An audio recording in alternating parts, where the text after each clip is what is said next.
நண்பர்களுக்கு வணக்கம். வணக்கம். நம்ம யாரை பத்தி பேச போறோம்? இன்னைக்கு நம்ம ஒரு முக்கியமான ஒருத்தரை பத்தி பேச போறோம். சரி, முக்கியமான ஒருத்தனோட நம்ம கோடுவேடோட வந்துருச்சோம். கோடுவேடு என்ன கோடுவேடுன்னு பாத்துக்கிட்டீங்கன்னா 84 முதல் கோடுவேடு.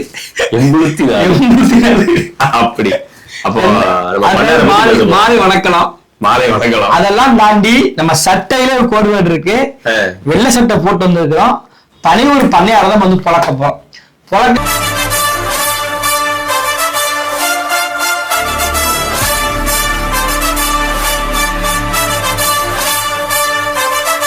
முன்னகுட்டி இந்த பக்கத்துல அண்ணன் வந்து ஒரு சட்டை ஒண்ணு அடிச்சிருக்கிறாப்ல. அது தேவையான ஃபர்ஸ்ட் கமெண்ட்ல போட்டிருப்போம். தேவைப்படுறவங்க ஆர்டர் போட்டுக்கிடுங்க. நம்ம பனையூர் பண்ணையார பத்தி பேசுவாங்க. பனையூரில் பூத்தவரே, அடியோடு சாய்த்தவரே. அரசியல் களத்துல அப்படி எதிரிகள் அடியோட சாட்சி அப்படி கதிகலந்த வச்சு பனையூர ஸ்தம்பிக்க வச்சுட்டாருங்க. ஆமா, ஒரு அறிக்கை அரசியல. பாண்டியம்மாள் ஒன்டே கிளாஸ்ல ஜாயின் பண்ணிருக்காங்க. அவங்களுக்கு சைக்கிள் பேலன்ஸே கிடையாது. சூப்பரா ஓட்டிட்டாங்க. வாழ்த்துக்கள் பாண்டியம்மா சிஸ்டர், ரொம்ப அழகா ஓட்டுறாங்க. கட்சி பேரு தமிழக வெற்றிகள், அதுவே தமிழ்நாடுக்கு தமிழகம் சொல்லி வந்துருச்சு. அந்த கட்சி பேர், கட்சி அனுப்பக்கூடிய லெட்டர் பேரு மொத்தத்துல நல்லா பார்த்தா ஒரு 10-15 வரைக்கும் இருக்கும். இத 15 வரைக்கும் ஒழுங்கு தற்கூலி கூட்டத்தை வச்சுக்கிட்டு இன்னைக்கு அரசியல் மாத்த போறோம், 2000 புடுங்க போறோம், நாங்க தலையிலாக்க புடித்திடுவோம், ஒரு இது பண்ண மாட்டாங்க. ரொம்ப கோபத்துல இருக்காப்ல. எதிர்பார்ப்பு இருந்திருக்காப்ல. எதிர்பார்க்கவில்லை. எதிர்பார்ப்புல கிடையாது. அவன் எப்போ அப்படி இருப்ப நமக்கு தெரியும். பனையூர்ல வந்து எப்பவுமே டிராபிக் ஜாமா இருக்குதான். 26 முதலமைச்சராக செஞ்சார்ஜ் கோட்டையில பிறப்புக்கும் எல்லா உயிர்க்கும்னு சொல்லி ஜோசப் விஜய் பேரை சொல்லி அங்க ஆட்சி நல்லாட்சி அமையும் பாருங்க.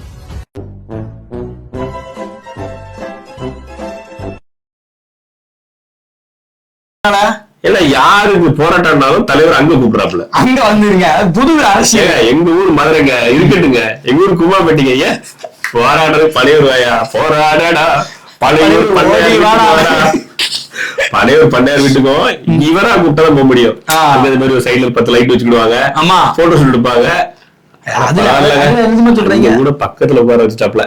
இந்த இதுல திமுகவோட பாராட்டலாம். நம்ம இல்ல திமுக 8 மில்லு அப்படின்ற இடத்துல பிளாஸ்டிக் சேர்ல பக்கத்துல உட்காந்துட்டாப்ல. இந்த விஷயத்துல பாராட்டலாம். இன்னொரு விஷயம் பாத்தீங்கன்னா அது லைட்டிங் போட்டு அது வந்து தப்பு இருக்கு. அங்க இடம் இருட்டா இருக்கு, அதனால வந்து லைட்டிங்கா போட்டுருக்கீங்க அப்படின்னு சொல்லி கொஞ்சம் கூட யோசிக்காமைய, அதாவது ஒரு அண்ணன் இங்க என்ன நடக்குன்னா எப்பவுமே அழகா காட்டுறாங்க. எங்க தலைவர் அழகா காட்டுறோம். உங்களுக்கு என்ன பிரச்சனை? அழகு கிடையாது. இப்போ அந்த ஸ்பாட்டுக்கு விட வச்சுக்கோங்களேன், நேர்ல பாக்க போகணும். போன 2 வாரம் வேர்க்கு 2 விஷயம் இருக்கும். அதான் 2 விஷயம். அது கட்டிங் கிட்டிங்க போட்டோன்னு வச்சுக்கோங்களேன். பவுடர் கட்டிங்க சொல்றேன். கூட மக்கள் நேர்ல செஞ்சாங்க. அதிகம் பண்றாப்ல. இவரு மக்கள் கிட்ட வா, வீதி வீதியா போ, வீடு வீடா போ அப்படின்னு. நான் படத்துக்கு போறேன், பனையூருக்கு போறேன், நீதான் வீதி வீதியா போகணும் போட விட்டு நடக்காது. இப்போ களத்துக்கு போயிட்டு வச்சுக்கோங்க. இப்போ உதாரணத்துக்கு பாத்துக்கிட்டீங்கன்னா நம்ம சென்னையில ரிப்பன் மாளிகை பக்கத்துல வந்து துப்புரவு பண்ண போட்டோ பண்ணிட்டு இருக்காங்க. இப்ப நம்ம வீடியோ போறதுக்குள்ள அதிகம் போட்டோ முடிஞ்சிருக்கோம். இன்னைக்கு போய்கிட்டு இருக்காங்க. நாங்க வீடியோ போறது கதையை முடிஞ்சிருக்கோம். வந்துட்டாங்க. அதனால வந்து நீதிமன்றத்துல இருந்து அவங்க வந்து வெளியே போய் சொல்லி உத்தரவாயிட்டாங்கன்னு வச்சுக்கோங்களேன். இப்ப அது வாங்கினதும் திமுக கட்சிக்காரன், அது கதை வேற. நம்ம தனியா போட்டு அடிப்போம். இப்போ அந்த கதைக்கு மக்கள் போராட்டம் பண்ணிட்டு இருக்காங்க. அந்த போராட்ட காலத்துக்கு நேரா போனோம்னு வச்சுக்கோங்களேன், தளபதி கிட்ட நேருக்க நீட்டிடுவாங்க மைக்க. நீட்ட உடனே தளபதி வாயை பொழந்து ஆகணும். வாய் அப்ப வந்து வாயை திறந்துவாங்க. இப்போ இங்க பேசணும் வச்சுக்கோங்களேன், இங்க 4 பேர் போட்டோ ஷூட் வச்சு, இங்க 2 கோடை, இங்க 2 கோடை, இங்க இருந்து அம்மா பேசுற மணிக்கு ஒரு வீடியோ, இந்த பக்கம் இவர் பேசுற மணிக்கு ஒரு வீடியோ எடுத்துக்கிறாங்க. என்னடா பேசுனீங்க? ஸ்டேட்டஸ் வைக்கிறது போதாதா? அது போதாதா? ஸ்டேட்டஸ் வந்து அதுக்கு எதுக்கு வந்து பேசுறத காட்டுறது? பின்னாடி தலையர் கோடி, தமிழர் கோடி, டிவிக்குன்னு போட்டு விட்டா போதும். மொத்த பேருக்குள்ள வந்து அவுத்து போட்டு நிக்க போறாங்க. என்னத்த வாய அப்படி கைய சொல்ற அவுத்து போட்டு அவுத்து போட்டாலும் தலைவருக்கு மாசு இருக்குங்க. நீங்க என்ன தலைவர் உண்மையில மாசு இருக்கலாம், இல்லன்னு சொல்லவே முடியாத. ஏன்னா போஸ்ட் எங்க தலைவர் வந்து இன்ஸ்டாகிராம் போஸ்ட் போட்டா போதும், டிவிக்கு அப்படி சொன்னா போதும். கடை பெண்கள் கூட்டம்ல ரசிகர்கள் உண்மையிலே ஏத்துக்கிறாங்க. அப்ப தளபதிக்கு ரசிகர்கள் யாரும் சொல்ல முடியும்? அந்த நம்பிக்கையில 2 வருஷமா கட்சி தொடங்கி பேசாமலே இருக்காரு. 2 வருஷம் தொடங்கி ஆமா, இந்த வந்துட்டு அடுத்த 2 வருஷம் முடிஞ்சு போச்சுலாம். 2 வருஷமாகி ஒரு பிரஸ் மீட் சந்திக்கல. சரி, பிரஸ் மீட் சந்திக்கிட்டா பரவாயில்ல. இப்ப எங்க முதலமைச்சர் மட்டும் ஆட்சி பண்ணி பிரஸ் மீட் வச்சிருக்காரா? அவருக்கு வந்துங்க, அவருக்கு ஏற்கனவே எழுதி கொடுத்த கேள்வி பத்திரிகையாளர் கேட்கறா, ஆர்டர் படி கேட்கணும், மாத்தி கேட்டனே ஒரு வருஷத்துல கேட்கல. இந்த 2வது கேள்வி 2வது படிப்பேன். கேள்விக்கு போனேன், 5வது கேள்வி 2 கேட்க சொன்னவனே நான் இதைத்தான் படிப்பேன். இந்த பிரச்சனைக்கு தான் சன் நியூஸுக்காரன், கலைஞர் தொலைக்காட்சிக்காரன் நானும் கேட்க மாட்டேங்கிறேன். எல்லாரும் அந்த மாதிரி பிரச்சனை ஓடிக்கிட்டு இருக்கு. அவராட்சி கேட்ட, அதாவது எழுதி கொடுத்த பதிலு கேட்கிற கேள்வி கமெண்ட் பெருசா பண்ணிட்டு ஓடிதாரு. அது எடிட்டில என்ன போட்டுருவாங்க, எழுதியா பண்ணிருந்தாங்க. ஆனா இந்த பாத்துக்கிட்டீங்கன்னா வெளியில இருந்தா வச்சுக்கோங்களேங்க, அதாவது கண்டுபிடிச்சிருவாங்க மண்டில ஒண்ணு இல்ல, நீங்க தப்பா நினைச்சுக்கிட்டாங்க. நீங்க மண்டில ஒண்ணு பண்ணக்கூடாது.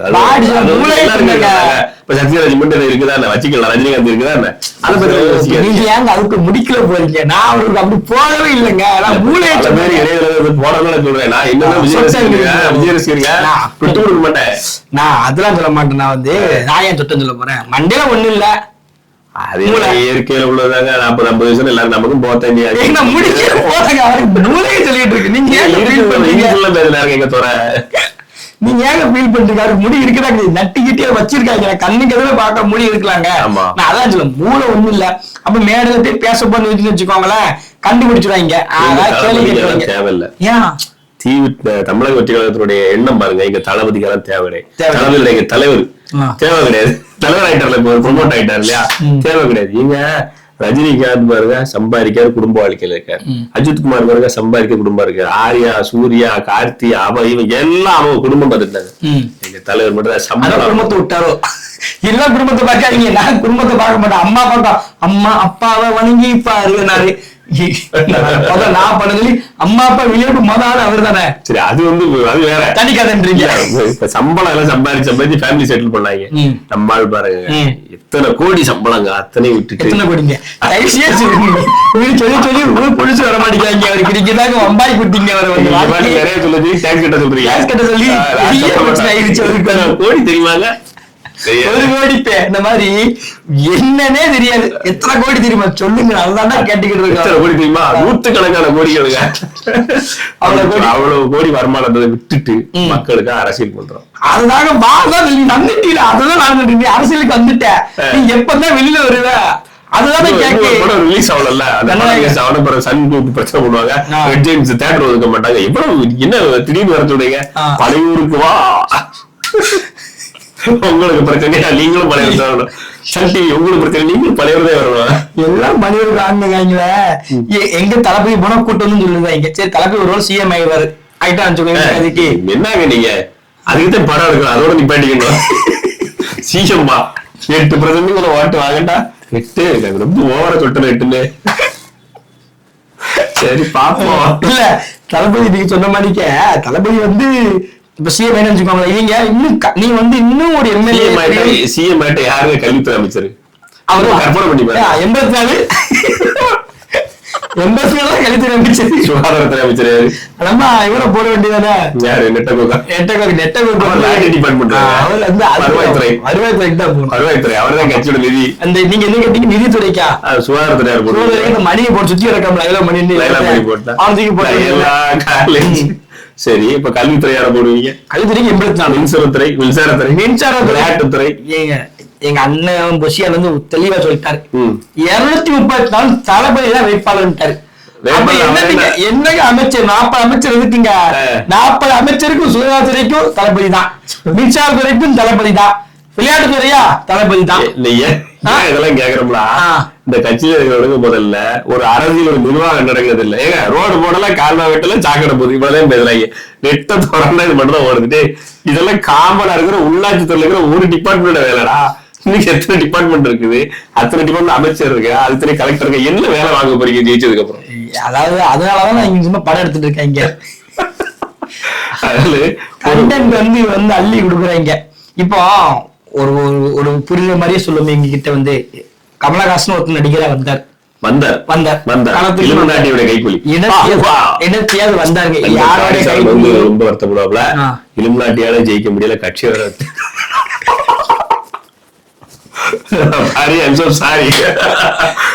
இலுமினாட்டியாலே தமிழ்நாட்டை ஜெயிக்க முடியாத அரசியல் உருவாக்கணும் எங்க நண்பர் பாரி நினைவு கூறோம். டிசிபி பாண்டியன் வரலாற்று முக்கியம் அல்லவா, அவரெல்லாம் மறந்தே விட்டு இருக்காருங்க. ஏங்க இப்ப ஒரு வந்துட்டாரு, தேர்தல் நிக்க போறாரு, அது புதிய உண்மையான தமிழ் தேசியம் அவர் கொண்டு வர்றாரா, அவர் தனியாக ஒரு ரவுண்ட் அடிக்கிட்டு இருக்க வர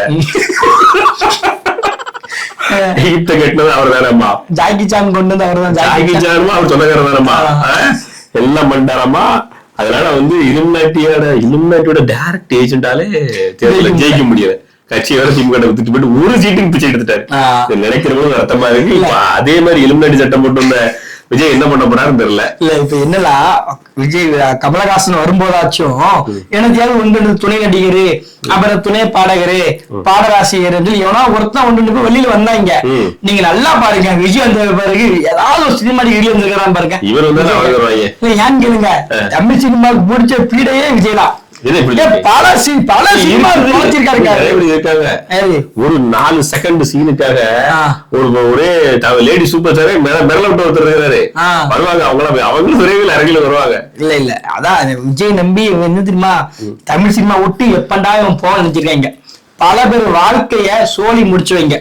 அவனோட அஸ்திவாரங்களை உருவலான்னு பாக்குற ஒரு போன இடத்துல பேசுறாங்க. போன படத்துல யாரையும் வளர விட மாட்டாங்க, நெகட்டிவ் மட்டும் தான் பரப்பாங்க. எங்களுக்கு தேவை நெகட்டிவ் மட்டும் தான், நெகட்டிவ் மட்டும் தான் பரப்பிட்டு இருந்தாங்க.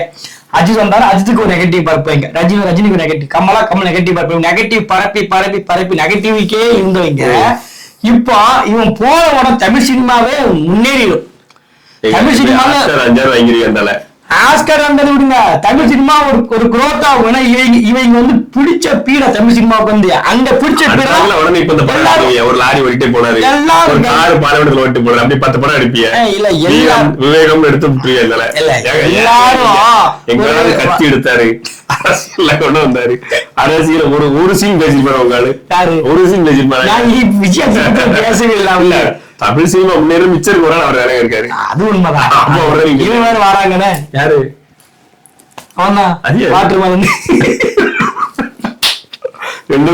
காம்பினேஷன் கரெக்டா இருக்கும். வேறண்டா இல்ல சொல்றேன். அப்போ அந்த பக்கத்துல இருந்து ஃபுல்லா கெடுத்து வைங்க.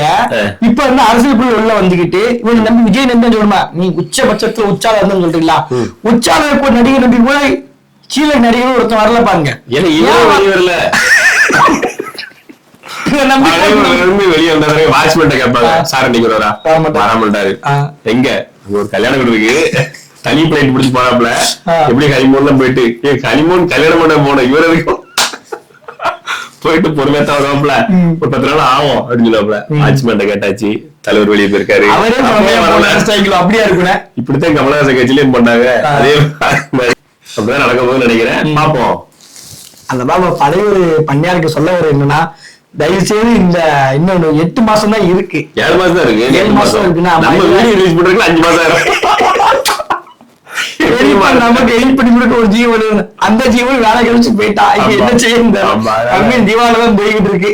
ஆமா, அதனால நீங்க வந்து தேர்தலுக்கு ரொம்ப நாள் இருக்கு நினைக்காதீங்க, ரொம்ப சீக்கிரமா இருக்கு. பண்ணையார் சீக்கிரம் நீங்க பண்ணையார் மெயின் கேட்ல இருந்து மெயின் ரோட்டுக்கு வரதுக்குள்ளார பல பிரச்சனை நாட்டுக்குள்ள நடந்து முடிஞ்சிருக்க. வீடியோ மூலம் மக்களுக்கு சொல்ல கருத்து இல்லைங்க, மக்களுக்கு இல்லைங்க, மக்கள் தெளிவாதான் இருக்கிறாங்க. இந்த பழைய பண்ணையாருக்கு என்ன சொல்ல வரோம்னா, நீங்க மக்கள் கிட்ட போங்க, வீடு வீடா போங்க, வீதி வீதியா போங்கன்னு சொல்லி உங்க ஆப் உருவாக்கும் போது சொன்னீங்க. உன் தொண்டர்கள் வீடு வீடா போய் செருப்படி வாங்கிட்டு இருக்காங்க. அவங்க என்ன ஆசைப்படுறாங்க, தளபதி வெளியே செருப்படி வாங்க நீங்க வாங்கன்னு ஆசைப்படுறீங்க. நாங்க அன்போடு கிட்ட அழைக்கிறோம்னா சீக்கிரம் வெளியில வாங்க, பத்திரிக்கை செய்தியா சந்திங்க, அவ்வளவுதான். சந்திக்கிறதுனா நீங்க வந்து ப்ரீ பிளான்டா கேள்வி எழுதி கொடுத்து அதெல்லாம் சந்திக்க கூடாது. உங்களுக்கு பிடித்தமான தொலைக்காட்சிகளை நீங்க பெய்டு இன்டர்வியூ சொல்லுவாங்கல்ல, அதெல்லாம் சொல்லுவா டென்ஷன் ஆயிடுவாங்க. சொல்லக்கூடாது.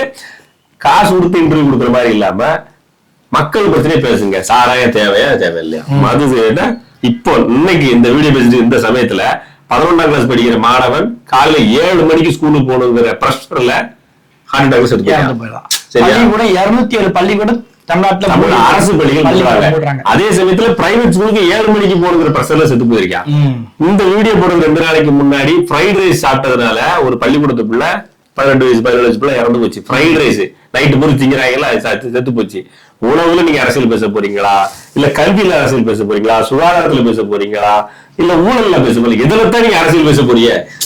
பண்ணையார் வீட்டுக்குள்ள இருந்துகிட்டு அறிக்கை விடுறீங்க. அறிக்கையாவது நீங்க எழுதி விடுங்க, டைப் பண்ணாதீங்க. வாய்ஸ் டு டெக்ஸ்ட்ங்க டைப் கூட பண்ணலைங்க. பேசுறது அப்படி பேசுறதுல டைப் ஆகுறீங்களா, அதை அப்படியே பிரிண்ட் கொடுத்துருக்காங்க. என்ன இது ஒரு அறிக்கைன்னு விட்டுட்டு இருக்கியா? முதல்ல உங்க கூட இருக்கிறாங்க பாருங்க. ஒருவேளை ஜெயிச்சிட்டு வச்சுக்கணும். சரி, மக்கள் திடீர்னு சரி வாங்க என்னங்க தலைவர் விஜய் வரட்டுங்க அப்படின்னு திடீர்னு கோவத்துல ஒரு 5 கோடி ஓட்டு போட்டா வச்சுக்கிடும். ஒரு பேச்சுக்கு திடீர்னு ஜெயிச்சிட்டீங்க, ஒரு 200 தூரம் ஜெயிச்சா வச்சுக்கிடுமே. 200 வேட்பாளருக்காக கேட்கக்கூடாது, கதைக்கு வாங்க ஜெயிச்சிட்டீங்க வச்சுக்கிடுவோம். யார் யார் இந்த துறைக்கு அமைச்சர் போடுற அளவுக்கு திறமை இருக்கிறவங்க கட்சி இளைஞர்கிட்ட போல தெரிஞ்சுக்கிடுங்க. எல்லாருமே ரசிகர் மனப்பான்மையில இருக்கான். தலைவரா பார்த்தமா ரசிகரா அப்படின்றா. எவனுக்கு என்ன கெப்பாசிட்டின்னு தெரியல. சும்மா டிகிரி படிச்சிருக்காங்க, போட்டு இன்ஸ்டாகிராம்ல வீடியோ போட்டு ரீல்ஸ் போட்டுட்டு இருக்காங்க. என்ன கெப்பாசிட்டி தெரியும், என்ன தெரியும், பொது சுகாதாரம் பத்தி என்ன தெரியும், போக்குவரத்துறை பத்தி என்ன தெரியும், டிவிக்கேங்கிற வார்த்தை ஒண்ணு தெரிய மாட்டேங்குது. ஒண்ணு உண்மையா தெரிய மாட்டேங்குது. இப்ப உண்மையெல்லாம் ரொம்ப வந்துட்டு போய் நம்மகிட்ட சீமான் தம்பி நம்ம 2 பேரும் உட்கார்ந்து ஒரு விவாதம் பண்ற மாதிரி பேசுவாங்க, சோசியல் மீடியால போடுவோம். சரி தப்புது நம்ம 2 பேரும் அடிச்சு பாப்பட்ட மாதிரி வீடியோ போடுவோம். கான்வர்சேஷன் ஆரோக்கியமா போகட்டும், நல்ல அரசியல் பிறக்கட்டும், நீங்களும் நல்ல அரசியல் பேசுறீங்க, நாங்களும் நல்ல அரசியல் வச்சு பேசுவோம் அப்படின்னு கேட்டா மேலிடத்துல கேட்டு வரேங்க. மாவட்ட செயலர் மேலிடத்துல கேட்டு வரேன். சரிடா விடுறா அப்படின்னு ஒன்றிய செயலர் கேட்டேன். நானும் மேலிடத்துல கேட்டு வரேங்க.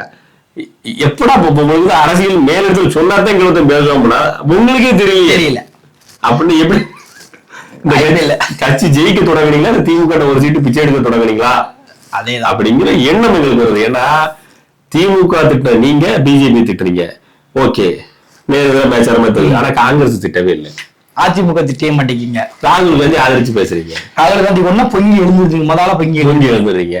காங்கிரஸ் கட்சி கூட்டத்துல உங்களோட கூட்டணி சேரலாம்னு பேசுறேன்.